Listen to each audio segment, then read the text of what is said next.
에베소서와 빌립보서와 골로새서 그리고 빌레몬서. 빌레몬서는 뭐 넣어도 되고 안 넣어도 상관없지만 에베소서, 빌립보서, 골로새서 이 세 개 혹은 빌레몬서까지는 옥중서신이라고 그랬고요. 그 옥중서신은 전부 다 로마 감옥에서 쓴 겁니다. 로마 감옥에서 마지막으로 그 편지를 쓰고 사도 바울이 순교하죠. 옥중서신이라고 하는 것을 항상 생각하고 에베소서, 빌립보서, 골로새서를 읽으면 그러면 무슨 의미로 썼겠다라고 하는 그 사도 바울의 마음이 느껴지게 되죠. 성경을 읽을 때에는 구절구절만 읽으면 안 되고요. 당시 상황을 같이 살펴야 된다는 말씀을 여러 번 드렸고, 왜 그런 말씀을 드리냐면 여러분도 똑같죠. 요즘은 이제 편지 쓰는 게 많이 없어졌죠. 거의 없어졌죠. 문자를 막 주고받으니까요. 그런데 옛날에 이제 자녀들 군대 보냈을 때, 요즘에도 이제 군대를 보내면 처음에는 편지를 쓰죠. 그래서 저도 제 큰아이 군대 갔을 때 벌써 한 3년 됐나요? 그때 편지를 한 10통 정도 뭐 이렇게 썼었습니다. 여러분, 그런데 편지 써보면 느끼죠? 어떻게 편지를 쓰냐면 아무 생각 없이 쓰는 게 아니잖아요. 편지를 쓰면 하고 싶은 말이 있을 것이고, 그리고 안부도 물어야 되는 것이고, 집안 형편도 얘기해야 되는 것이고, 여러 가지를 다 이야기하게 되죠. 아이가 군대 갈 때 집안에 문제가 있었는데 아이가 군대 가서 걱정할까 봐 걱정하지 말라는 의미로 무슨 편지도 써야 될 것이고, 여러 가지가 다 있죠. 그러면 우리가 편지를 쓸 때에도 그때도 우리 형편에 맞게 쓰고, 다른 아이들이 읽으면 별로 의미가 없는 편지를 이제 쓰게 되죠. 옛날에는 연애할 때도 편지를 많이 썼는데요. 편지를 쓰게 되면 다른 사람은 이해하지 못합니다. 그냥 읽으면 오글거려가지고 이런 표현을 왜 쓰나 싶을 그런 말들도 쓰게 되죠. 그런데 둘은 그 편지를 읽으면 그렇게 좋습니다. 그 편지는 쓰는 사람과 받는 사람의 형편이 그대로 들어있고요. 마음이 다 들어있죠. 그럼 사도 바울이 편지를 쓸 때, 빌립보 성도들에게 편지를 쓸 때는 빌립보 성도들의 형편, 빌립보에서 경험했던 것들, 빌립보 교회에 쓰고 싶은 이야기들을 사도 바울이 쓰는 겁니다. 그러니까 편지를 읽을 때 그냥 읽지 마시고요. 그냥 무슨 무덤덤하게 읽을 게 아니라요. 이 편지를 쓰게 된 배경이 무엇인지, 그 교회 형편이 무엇인지, 사도 바울의 그 마음이 어떤 것인지, 지금 이것이 감옥에서 썼다고 하는 것 등등 여러 가지를 염두에 두고 편지를 읽어야 합니다. 그렇지 않으면 사도 바울의 진정한 그 표현을 읽어낼 수가 없죠. 자, 오늘 빌립보서도 역시 감옥에서 썼다는 것을 가장 먼저 염두에 둬야 합니다. 에베소서, 빌립보서, 골로새서 감옥에 썼다. 그러면 사도 바울이 인생 얼마 남지 않았을 때 쓴 편지다 라고 하는 거 꼭 생각해야 하는 것이고, 두 번째, 빌립보서를 읽을 때에는 한 가지를 꼭 기억해야 합니다. 갈라디아서를 읽을 때는 뭘 기억해야 되냐면 할례 문제를 가지고 썼다라고 하는 것을 여러분 기억하셔야 되고요. 갈라디아 성도들이 자꾸만 할례 받으려고 거기 넘어가는 사람들이 있고, 그러다 보니까 다른 복음을 전하는 사람들이 많더라. 그리고 그 다른 복음을 전하는데 자꾸만 넘어가가지고 진정한 복음, 참된 복음을 버리고 할례 가지고서 자꾸 하고 있으니까, 여러분 지금 생각해 보면 할례 문제를 가지고 얘기하면 말도 안 되는 소리 하는 거잖아요. 제가 만약에 이 자리에 서가지고서 여러분 할례 받아야 합니다 그러면 여러분 웃어버리잖아요. 때가 어느 때인데 그렇게 웃어버리겠죠. 그런데 갈라디아 교회 성도들은 할례를 그렇게 받아야 된다는 소리를 많이 듣고 할례 때문에 넘어가니까요. 그게 사도 바울에게는 가장 큰 골칫거리였습니다. 도대체 왜 할례를 받으려고 그래? 하나님의 은혜가 있는데 그 은혜를 놔두고 왜 할례를 자꾸만 받으라 그래? 그래서 사도 바울이 그것 때문에 참 괴로워하면서 쓴 편지가 갈라디아서죠. 또 고린도 교회에서는 가장 큰 문제가, 진짜 많은 문제가 있었죠. 파당을 짓는 문제가 가장 컸고요. 파당 짓는 문제를 해결해야만 했었습니다. 4개의 파로 나누어져 있었는데 그 4개의 파, 바울파, 게바파, 아볼로파, 그리스도파 4개의 파로 나누어져 있었는데 그 사람들의 문제를 해결해야만 했었기 때문에 그런 문제를 쓴 거였죠. 그런데 에베소서는 갈라디아서나 그 고린도서도 마찬가지고요. 빌립보서도 하나의 주제가 있습니다. 그게 뭐냐? 사도 바울이 감옥에 있으면서 계속하는 말이 뭐냐면 기뻐해라. 주 안에서 기뻐해야 한다. 그래서 빌립보서의 주제는 기쁨의 서신입니다. 다른 말로 하면 환희의 서신입니다. 이게 역설적인데요. 나중에 이게 쭉 기뻐하라는 말이 계속 나오니까요. 그때 설명을 또 하겠지만 여러분 이게 굉장히 역설적인 것은 뭐냐면 사도 바울이 지금 있는 곳이 감옥입니다. 감옥이면 기뻐한다는 말 자체가 말이 안 되잖아요. 여러분 감옥에서 무슨 기뻐함이 있습니까? 그런데 사도 바울은 감옥에서 이야기하기를 기뻐하라고 이야기합니다. 자기도 거기에 들어간 이유를 여러분 다 아시죠? 이제는 몇 번을 제가 말씀을 드렸으니까 우리가 이제 이해하고 이제 알게 되었겠지만 여러분 사도 바울이 왜 죽었습니까?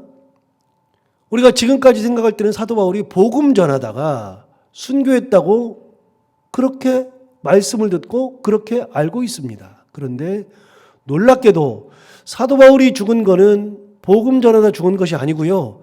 할례 문제 때문에 죽은 겁니다. 누가 잡았습니까? 예수 믿는 그리스도인들이 유대인들이 끝까지 사도 바울이 할례를 하지 말라 그랬다. 그것 때문에 꼬투리 잡아가지고서 사도 바울을 죽이려고 특공대까지 조직해가지고 아예 잡아 죽이려고 했었습니다. 누가요? 예수 안 믿는 사람들이 아니고요. 예수 믿는 사람들 중에 유대인들이, 할례파들이 결국 그것 때문에 잡혀가지고 거기 예루살렘에서 잡힌 다음에 예루살렘에서 특공대 조직해서 죽이려고 하니까 거기서 가이사랴로 넘어가게 되잖아요. 총독 벨릭스가 가이사랴로 보내버리죠. 천부장이 가이사랴로 보내버리죠. 가이사랴에서 2년을 있었습니다. 여러분 할례 문제 때문에 2년을 옥살이 하다가 그때에도 풀려나면 죽을 것 같으니까 내가 가이사에게 항소하느라 그래서 로마까지 가죠. 그 문제로 로마 가가지고서 죽은 겁니다. 그러니까 지금부터는 복음 전하다가 순교했다 그러면 안 됩니다. 그거는 잘못 알려진 겁니다. 그게 아니라요. 할례 문제 때문에 순교한 겁니다. 그러니까 얼마나 억울합니까? 로마 감옥에 있을 때 얼마나 억울하겠습니까? 도대체 내가 뭘 잘못했지? 내가 예수 그리스도의 복음만 전하다가 할례 문제는 복음과는 아무런 상관이 없고 왜 할례에 매여 있느냐 그 얘기하고 또 사도행전 15장에 있는 것처럼 예루살렘 공의회에서 예루살렘 회의에서 할례는 받지 않아도 된다는 사도들의 회의와 그 회의의 결과에 편지까지 써가지고 그 편지를 내가 읽어주면서 안디옥 교회와 그 주변에 있는 교회들에게 그 편지를 다 읽어주면서 할례는 받지 않아도 된다라고 이야기했을 정도로 사도들이 보증한 것인데 도대체 내가 뭘 잘못한 거지? 복음을 전하고서 실컷 왔더니 할례 문제 때문에 나를 가둬? 할례 문제 때문에 내가 여기까지 쫓겨와? 할례 문제로 나를 죽이려고 특공대까지 조직해? 얼마나 억울합니까? 그렇게 억울한 옥살이 하는 곳이 감옥입니다. 로마 감옥입니다. 그런데 그 감옥에서 뭐라 그래요?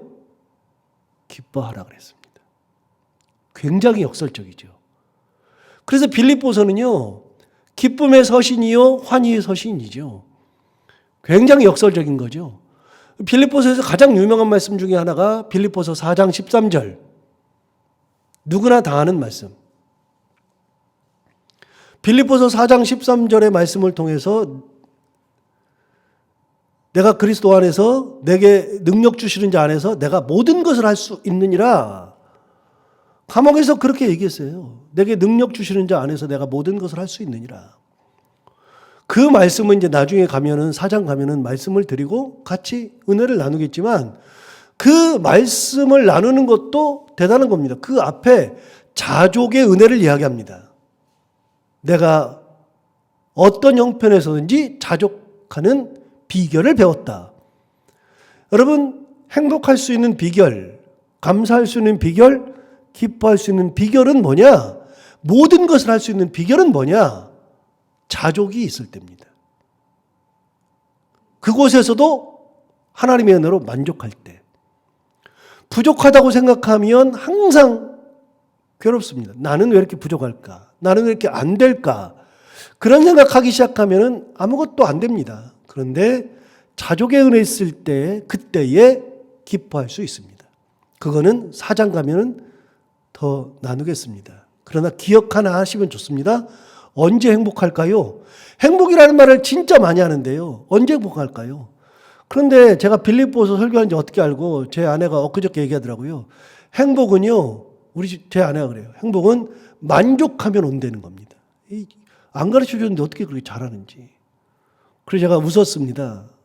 별걸 다 얘기한다고 웃었습니다. 그게 빌립보서에 나오는 얘기입니다.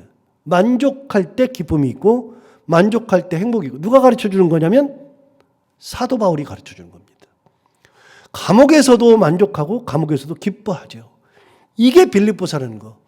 여러분, 그러니까 빌립보서를 읽을 때 두 가지를 꼭 기억하십시오. 하나는 감옥에서 쓴 거다. 두 번째는 기쁨을 얘기했다. 환희를 얘기했다. 감옥에서조차도 본인이 기뻐했고 감옥에서도 만족하고 있었고 감옥에서도 그것 때문에 좌절하지 않았고 기뻐하라. 주 안에서 다시 말하노니 기뻐하라. 기뻐하라는 말을 계속해서 했다는 거. 이 두 가지를 기억하면 참 좋습니다. 자, 그러면 사도 바울이 빌립보서를 통해서 뭔 말을 했는지 볼까요? 1절, 2절은 통상적인 겁니다. 그래서 읽고만 넘어가겠습니다. 우리 항상 하던 거니까요. 1절 보시면 그리스도 예수의 종 바울과 디모데는 그랬습니다. 여러분, 사도 바울은 어떤 편지를 쓰든지 자기의 정체성부터 얘기한다 그랬죠. 자기 정체성이 뭐라고요? 종이라고요. 예수 그리스도의 종, 하나님의 사도, 종이라 그랬습니다. 그러나 우리가 생각하는 종이 아니라 그랬어요. 그 당시의 종의 개념으로 생각하면요. 그 당시의 종은 자유가 없고요. 그 당시의 종은 놀이개고요. 그 당시의 종은 재산이었고요. 그 당시의 종은 주인이 죽여도 인권이라는 것이 없었습니다. 죽여도 죽일 수 있고 팔아도 팔 수 있고 내 맘입니다. 자기 종 죽였다고 감옥에 가지 않습니다. 그건 내 재산이 없어진 겁니다. 종이 그렇습니다. 예수님이 종에 대해서 이야기한 적이 있습니다. 주인이 이렇게 집에서 대기하고 있어요. 종은 하루 종일 밭에 갔다 왔습니다. 밭에 하루 종일 갔다 와가지고서 피곤한 몸을 이끌고 와가지고서 왔을 때 주인이 수고했다 말하지 않는답니다. 지금 제 얘기는 예수님 얘기입니다. 하루 종일 밭에 갔다 왔을 때 너 수고했다 말하지 않는답니다. 종이 하루 종일 밭에 갔다 와서 뭔가를 준비합니다. 주인이 종을 위해서 수고했으니까 뭘 차려주는 것이 아니라 종은 하루 종일 밭에 갔다 와서 피곤해 죽겠는데도 주인을 위해서 상을 준비합니다. 상을 준비해가지고서 주인한테 먼저 상을 바칩니다. 그럼 주인이 밥을 먹죠. 상에서 이제 자기의 식사를 하죠. 식사를 할 때 종은 뭐 하고 있느냐? 수건을 옆에 들고 옆에 서서 주인의 시중을 들었습니다. 그때 주인이 너 됐으니까 가서 먹어라 하는 적 없답니다. 어떻게 합니까? 밥을 다 먹고 난 다음에 주인이 상을 물린 다음에 그 상을 다 치우고 나서 그때서야 밥을 먹는 게 종이다. 예수님 말씀하셨습니다. 그 당시에 종이 그렇습니다. 나 먼저 배를 채운다고요? 말도 안 되죠. 그런데 사도 바울이 그 종의 개념을 몰라서 하는 얘기가 아니라 내가 바로 예수 그리스도의 종이다 라고 얘기한 거는 나는 자유가 없다. 나는 내 뜻대로 살지 않는다. 나는 매여 있다. 그래서 나는 예수 그리스도에게 매여 있고 하나님께 매여 있고 내게는 자유가 없고 내가 하나님의 종임으로 하나님의 뜻을 따라 하나님의 말씀을 따라 살아가고 하나님의 복음을 전하고 예수 그리스도의 사랑을 전하고 내가 전하는 것은 하나도 없습니다. 그래서 사도 바울이 자기 이름을 낸 적이 없습니다. 수고했음에도 불구하고 자기 이름을 낸 적이 없습니다. 교만한 적도 없습니다. 그렇게 많은 능력을 행했어도 사도 바울은 한 번도 자기 이름을 낸 적이 없습니다. 굉장히 중요한 개념이거든요. 그렇게 얘기했습니다. 그래서 시작할 때 뭐라 그러냐? 그리스도 예수의 종 바울과 디모데. 항상 눈여겨봐야 합니다. 편지 시작할 때는 항상 이게 나왔습니다. 자, 1절 다시 보시면 그리스도 예수의 종 바울과 디모데는 그리스도 예수 안에서 빌립보에 사는 모든 성도와 또한 감독들과 집사들에게 편지한다. 여러분, 빌립보의 성도를 뭐라 그랬느냐? 빌립보에 있는 감독 성도들을 뭐라 그러느냐? 그리스도 예수 안에 사는 존재. 그러니까 그 사람들에게 그냥 너희들 내가 그리스도 예수의 종인데 너희에게 편지한다라고 하지 않고요. 그 사람들에게 뭐라 그러냐? 그리스도 예수 안에 산다. 여러분, 우리는 모두가 다 예수 그리스도 안에 사는 사람들입니다. 예수 그리스도를 벗어날 수 없습니다. 그리스도 예수 안에 있습니다. 우리가 소속이 돼 있어요. 소속이 돼 있죠. 근데 소속은 굉장히 중요한 거라고 몇 번 말씀드렸습니다. 여러분, 소속이라고 하는 것은 제가 경험한 거로는요.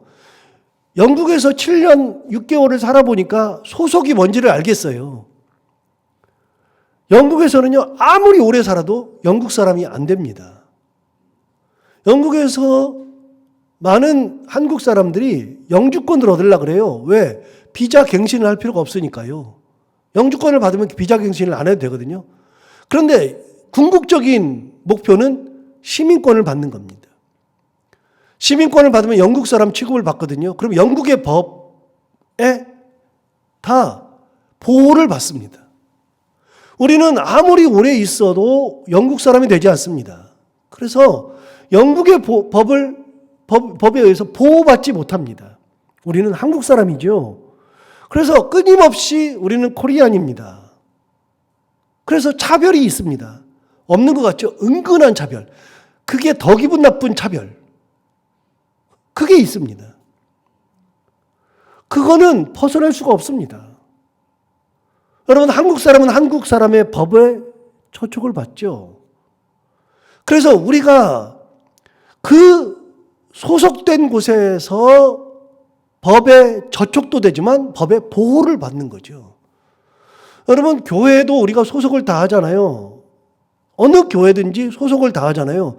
그 교회에 소속되는 순간에 그 교회 공동체에 들어가서 그 교회에서 가지고 있는 교회의 정관과 불문율에 의해서 우리가 신앙생활을 하는 겁니다. 말씀도 있지만 교회의 정관을 따르죠.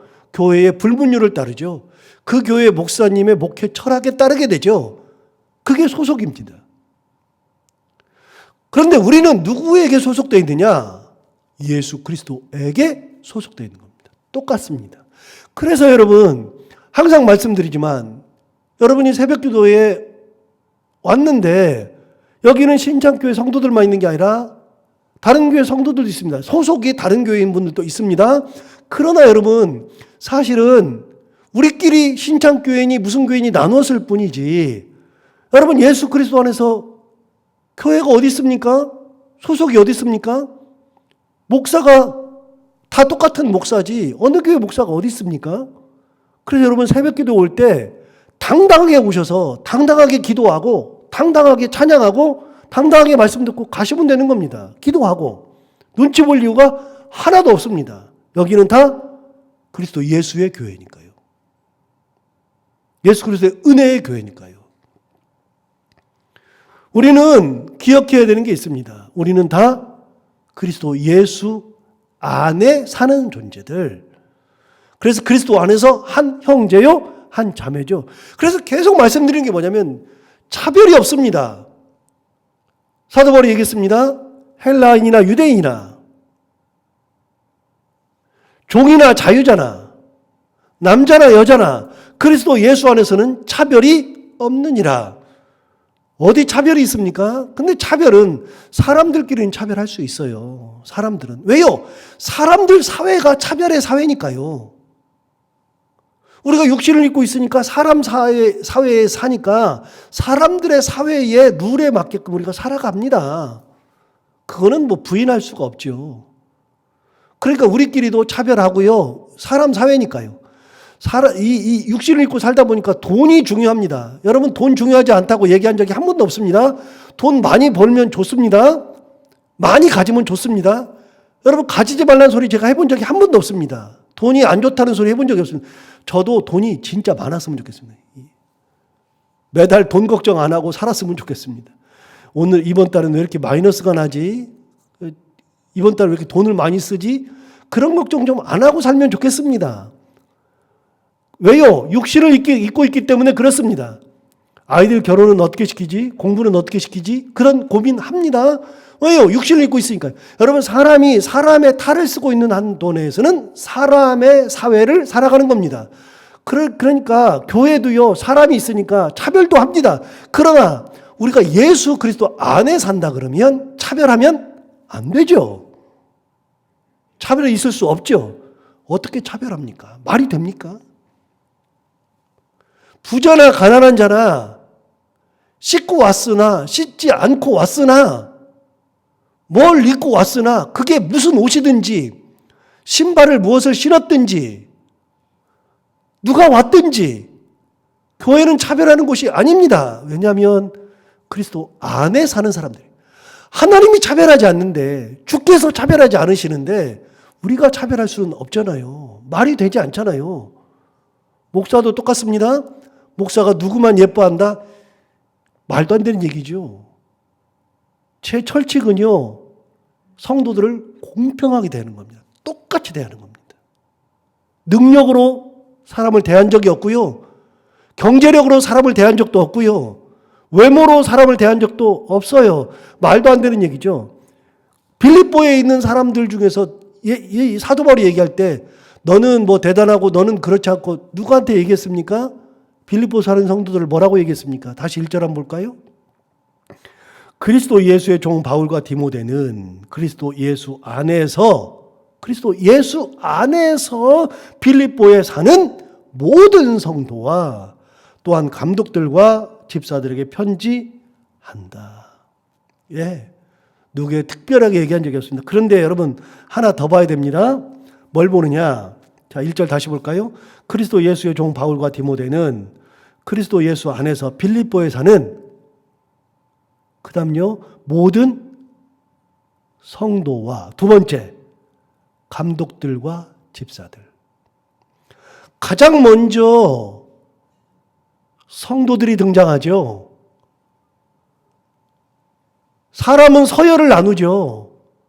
그러면 가장 먼저 당대의 빌립보 교회에 서열 순으로 쭉 나열해야 되겠죠. 뭐 감독이 먼저 나오든지 집사가 먼저 나오든지 하겠죠. 그리고 성도는 마지막에 나오겠죠.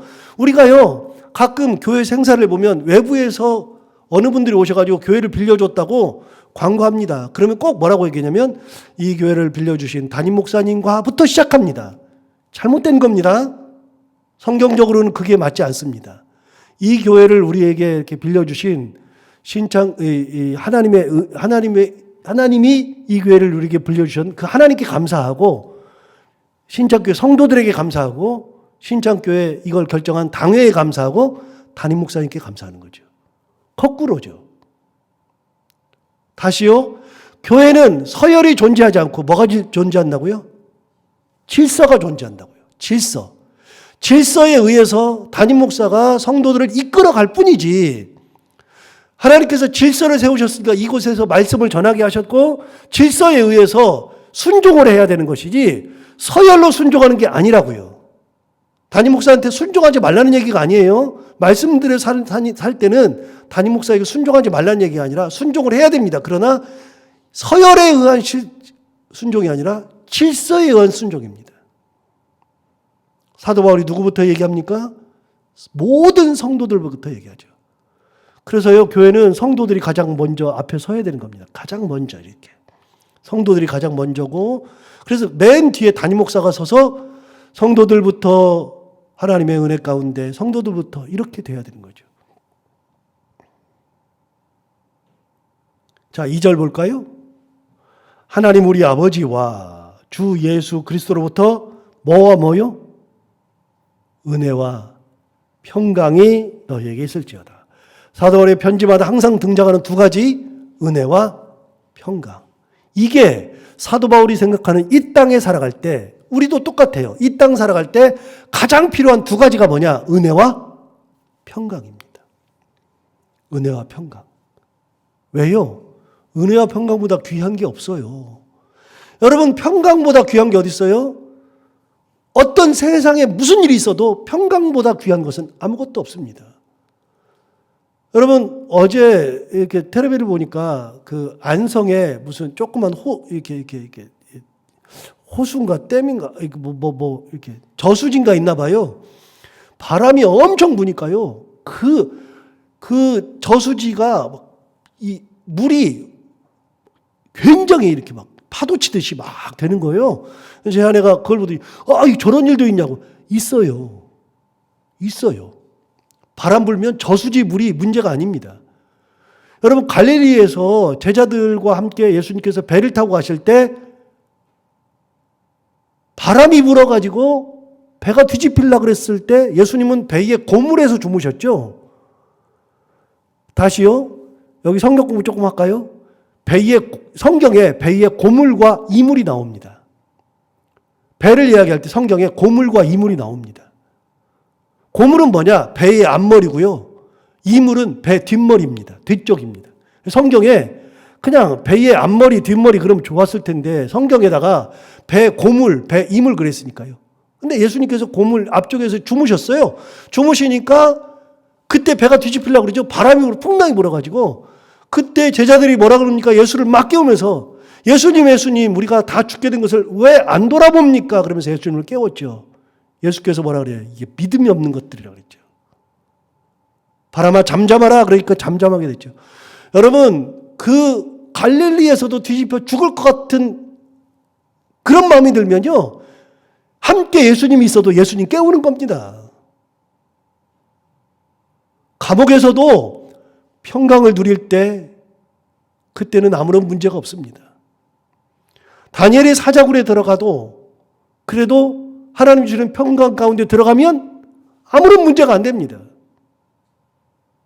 여러분, 세상이 뒤집어져도요, 평강이 가장 중요합니다. 마음에 평화가 있을 때 왠지 이렇게 마음이 평화롭다. 누가 죽어나가도 그 영혼이 하나님 앞에 간다고 하는 생각을 하면 평강이 찾아오면 괜찮습니다. 평강이 없으니까 문제죠. 평강이 없이 갑자기 불안해지면 그게 문제인 겁니다. 그래서 사도 바울이 얘기합니다. 은혜와 평강. 이 두 가지는 꼭 기억하셔야 됩니다. 오늘 사도 바울이 빌립보서 1장 말씀을 통해서 이야기했던 것들, 나는 하나님의 종이다. 너희는 그리스도 예수 안에 사는 존재다. 예수 안에 사는 사람들은 하나님과 예수 그리스도로부터 은혜와 평강이 있어야 된다. 이야기하는 것처럼 우리 모두 다 기억하십시다. 뭘 기억하느냐? 우리는 예수 안에 사는 사람들이고 그렇기 때문에 우리는 하나님 주시는 은혜와 평강 가운데 살아야 한다. 그렇게 살아가는 우리 모두가 다 되기를 바랍니다. 기도하겠습니다.